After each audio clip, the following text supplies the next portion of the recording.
Good morning. My name is Dimitrios Kolokotronis, and I'm going to talk to you today about high-speed connectivity, which is what the wireless bet, you can say, it is for the near future. So, first of all, we need to define what's the need. So we're talking about the wireless market here, and we need to define the need of the connectivity.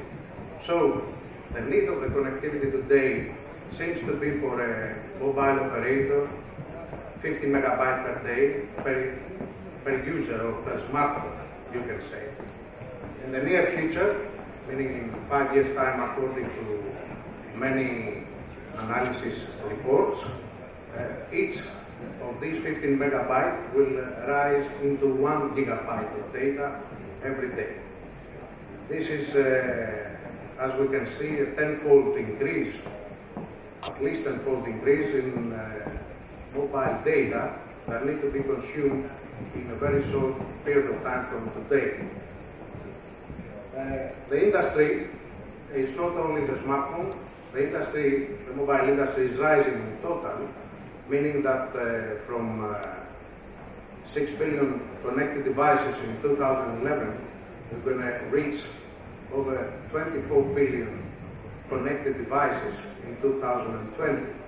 So we have two different wings here of data demand and high connectivity demand. The first one is that the device itself will require high-speed rates, and the second one is that the devices are also increasing dramatically.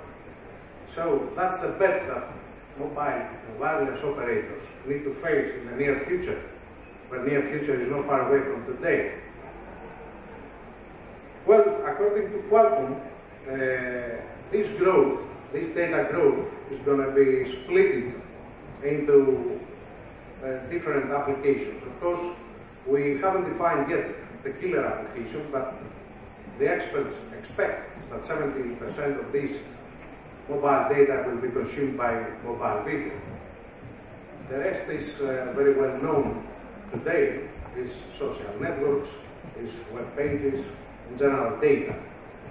Of course, when we're talking about wireless networks, we don't have to talk only about the great demand that is coming, both from devices, connected devices, and also from the data consumption these devices will consume in the future. Talking about wireless networks, we also talk about something that is not stable, that's something we see on a wired line or on a fiber optic. We don't have a point-to-point connection that more or less we can assume what is going to be the demand day to day. We have a random environment. An example of a random environment is the photo you see here. This random environment comes from the fact that these devices are mobile, so you cannot constrain the mobility. That's the concept after all. So in this photo we see that in one lane we have all the devices connected somewhere in the network, and in the other lane we see almost none of devices connected to the network. If you assume that every of the two lanes is served by specific infrastructure, by specific resource.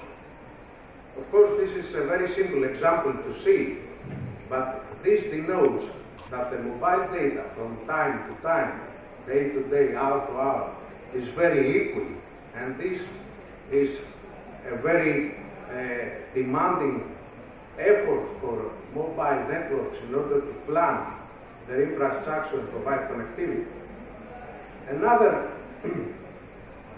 issue that defines this is that because the devices are mobile, we do not know what event or what will be the case tomorrow or the next hour will drive the demand, the data demand, on a spot. For example, here we see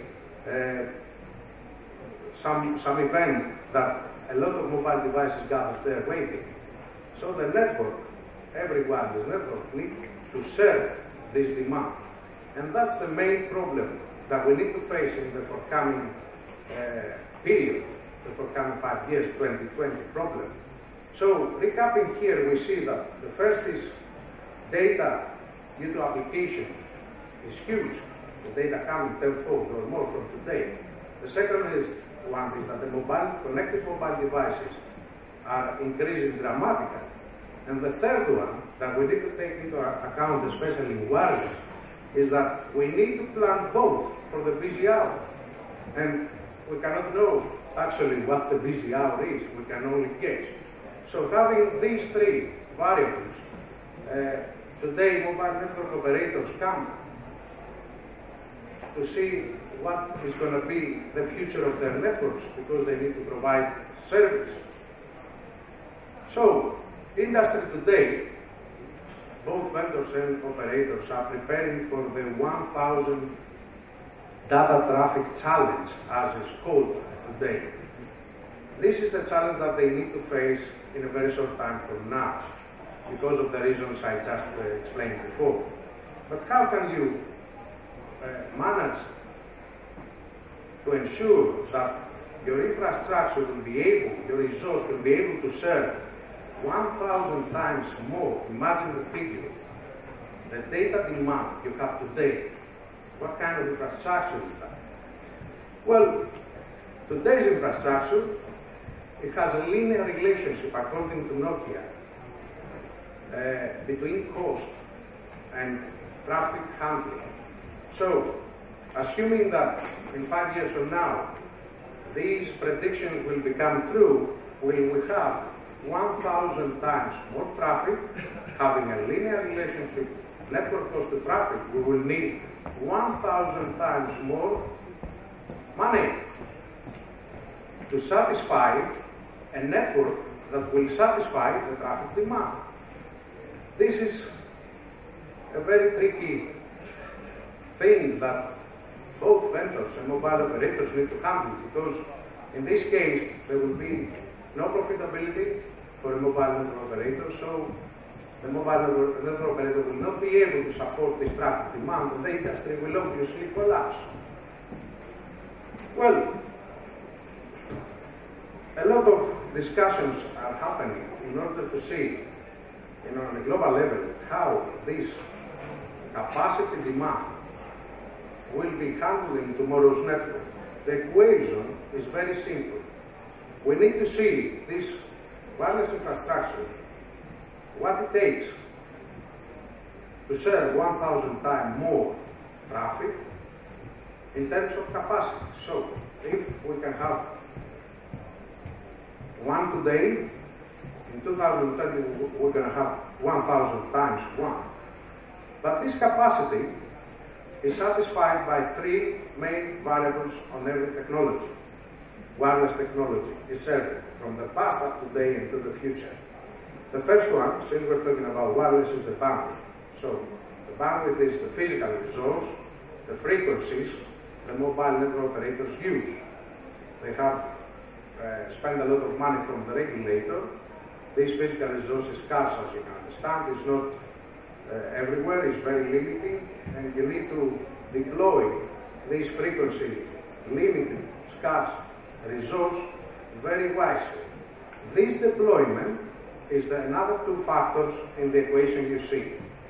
How efficient you use this resource is called the E in the equation, the megabit per second per megahertz. So you have 1 megahertz, how many megabit per second you can drive through this 1 megahertz that the regulator has given you, rent you for 20 years or something, and you paid a lot of money for this. And the third one, because we're talking about mobile network, cellular mobile network, is how you reduce this frequency. So the usage of this frequency is not like you all understand in this room, I believe, that in mobile networks, cellular networks, we reduce frequencies. It's not like in television or radio that we have one antenna, one frequency, and coverage nationwide. We have 1,000 antennas with 200 frequencies serving nationwide.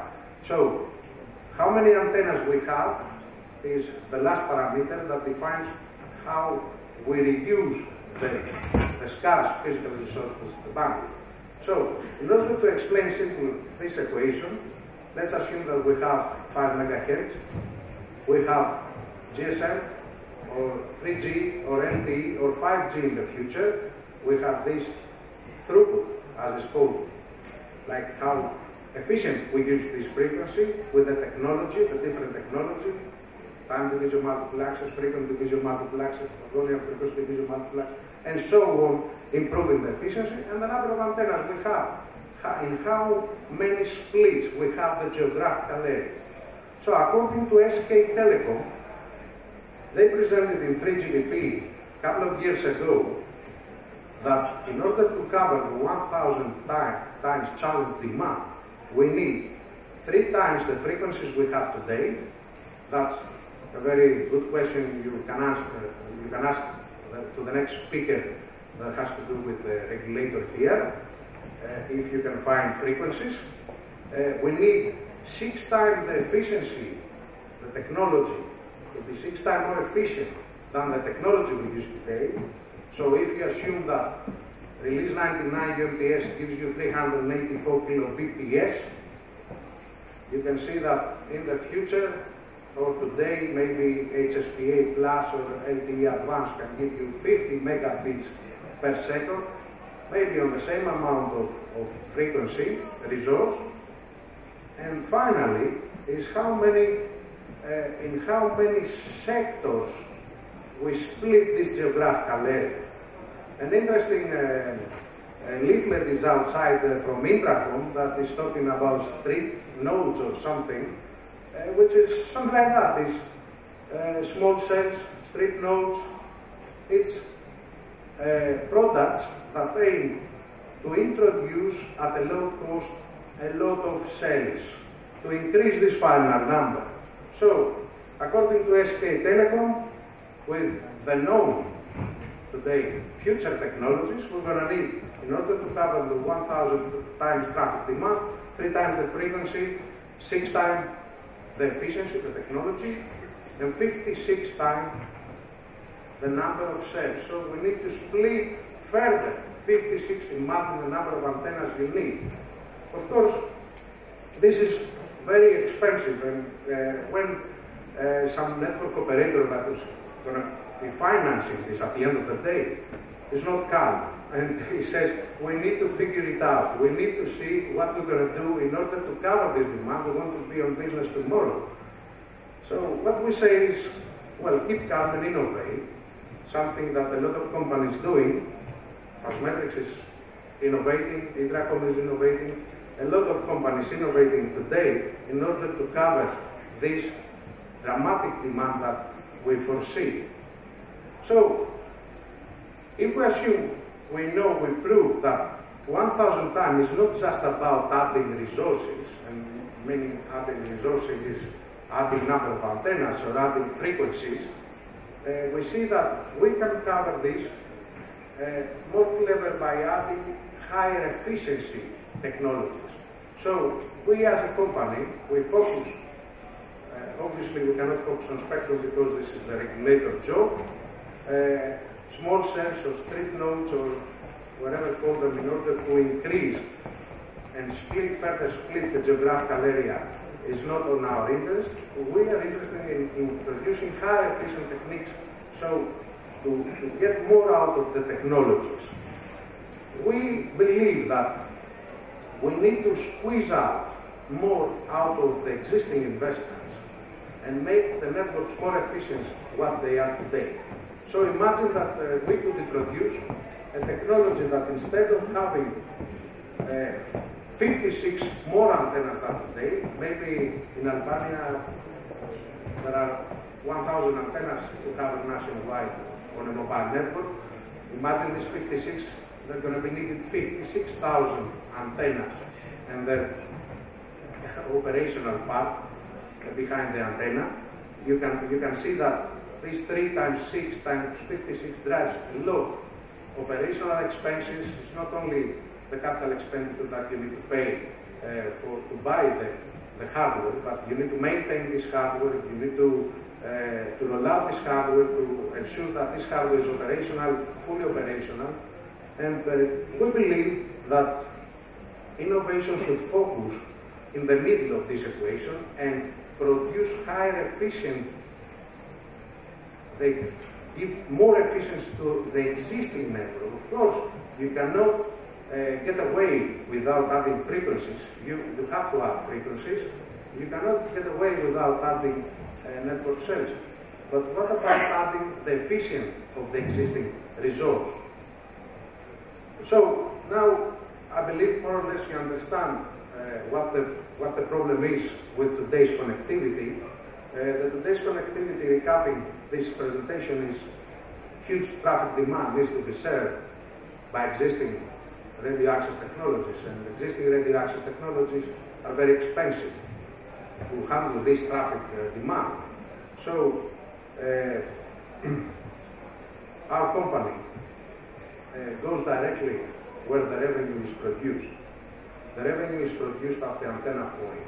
So when we're talking about wireless technologies, we see that the interface between the user, where the mobile data is produced and demanded, and the network, where the infrastructure, the resource is handled, is the antenna. So this interface needs to be more efficient. In order to have more efficient radio interface, you need to control where you radiate this resource. That's what we believe. We believe that these scarce physical resources need to be radiated properly where the demand is produced. So remember before we said that the traffic is random. Mobility gives us this randomness of the traffic. So we need to follow the traffic. We need to have a resource following the traffic. How we can do that? This is, you can say, as a concept, very simple, but it has behind it some logic. We need to move the directional antenna that drives the radio frequencies and move this where more people are. So if you have 1,000 antennas, we know that these 1,000 antennas do not have an equal distribution, an equal generation of revenue. We know that. A few antennas are highly give high return to the network. A few antennas are for coverage only. A few antennas have very scarce peaks on handling traffic. So what we need to do is to have a system. What we introduce is this system, we call it sonar, that controls the antenna passively, passively controls the following the traffic. So what exactly we do is we scan the azimuth of every cell, and through this scanning process, we locate where the traffic is generated, and we direct the scarce resource to where the traffic is generated, and we do that full time. We do that 24/7, and every single hour, this traffic demand fluctuates, and we follow the traffic and we give the resource where the traffic is generated. So that's more or less what I have to say about wireless connectivity demands today and the future, and what we offer to the industry in terms of innovation. Thank you very much.